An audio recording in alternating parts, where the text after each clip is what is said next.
Johnny Blair here from Don'tStopLiving.net and Northern Irishman in Poland, vlogs, lifestyle vlogs, internet, social media geek, all of that. This is actually the 5th video, part 5, because I was going to, answer all these questions. I thought I'd just do it in one bulk go on one video, but that would have been about an hour. I can't believe it would be, so long to answer them. So we'll do it in little spurts, each one by one. This is the last one.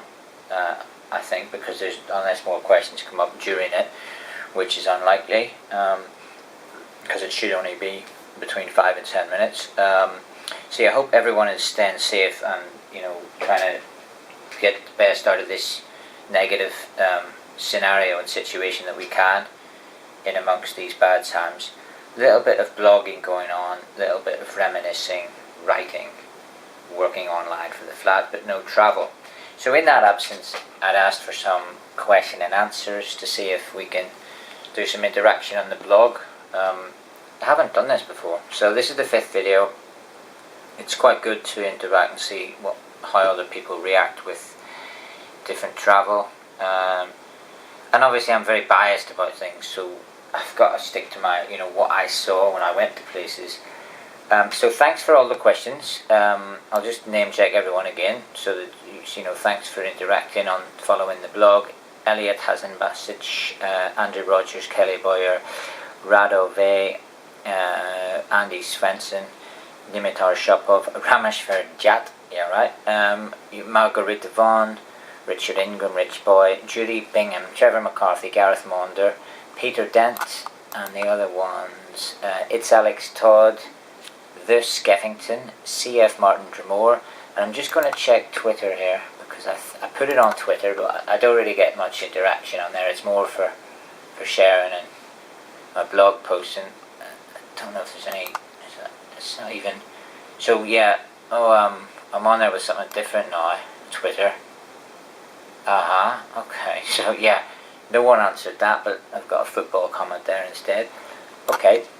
So I'm down to the last question then, which I started to do in the last part 4, but it had cut out because I had no memory left on the memory card. The last question is from Peter Dent, who was in Antarctica with me. Peter's question is a good one. It says, how does one finance such an incredible and amazing lifelong adventure?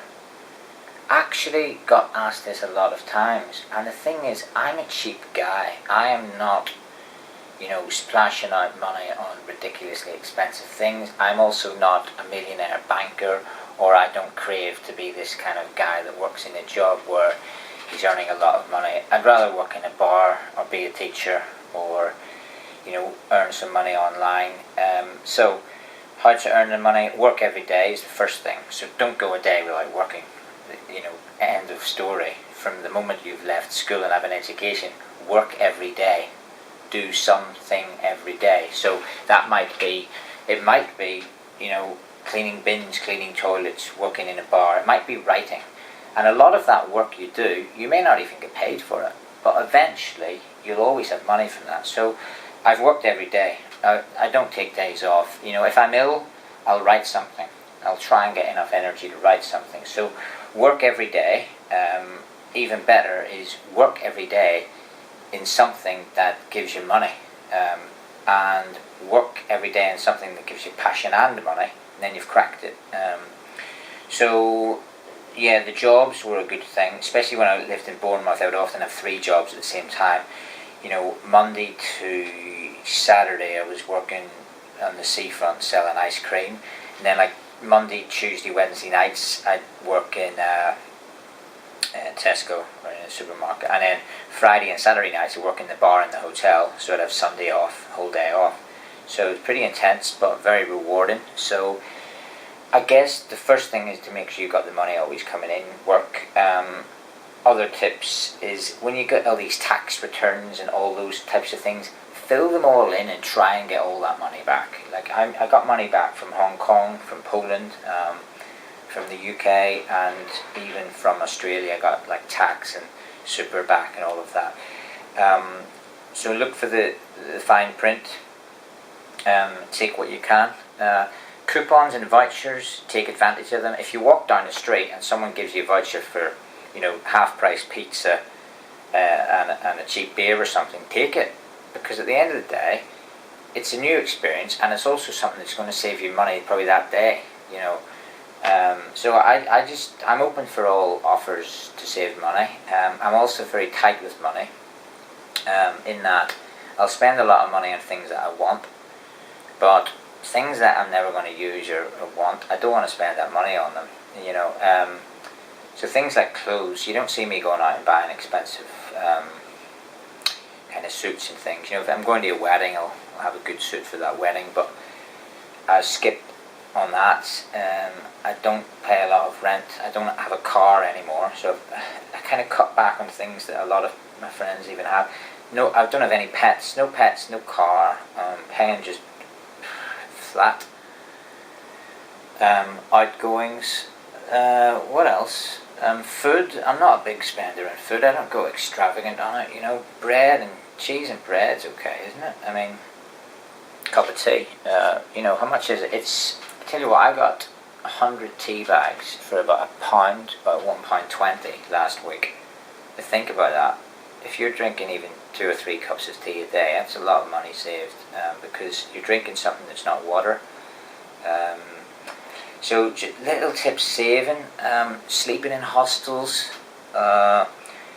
budget travel like on trains and buses, sharing food, sharing trips. Flying on a Tuesday is normally cheaper than flying on another day.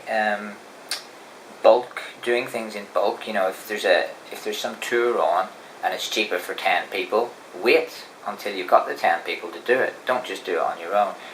A lot of those tips. Picking up books. I've got a collection of books here, right? And okay, you pay for the book, but things like, just out of curiosity, just one there, that's fine. You pick up these books and they've got information on them that does save you money, because people have written those that have been to those places. I've read travel blogs. Well, just read and see what people did when they were there, save the money. And things like this, when you pick up a book like that, if you look at the back of it, there'll be vouchers there to save money on things. There's different ways to just pick up, even some of the adverts. Advertising works. Like BazBus, I used that. So, things like that. And I guess cutting back in luxuries. I'll go out and have a few beers and eat some good food, but if there's a cheaper bar next to the expensive one, I'll go to the cheap one. Lots of ways to save money. And of course, it means you don't really keep money, because you're spending it on travel, you're spending it on things you want. But that's a way to do it. And also just talk to everyone. Listen to other people's opinions, because someone will tell you something you don't know. You'll always meet people, and you may not even like them, but they might tell you one little thing, like, oh, that bus is cheaper from there to there. Oh, is it? Oh, I don't like you, but I like that information. Thank you for that. So I just listen to people, what they tell them, and I tell people things that might save them money. And those people probably don't like me, but at least they've exchanged something with them. So all of that, keep your ears open and listen to what people say, and just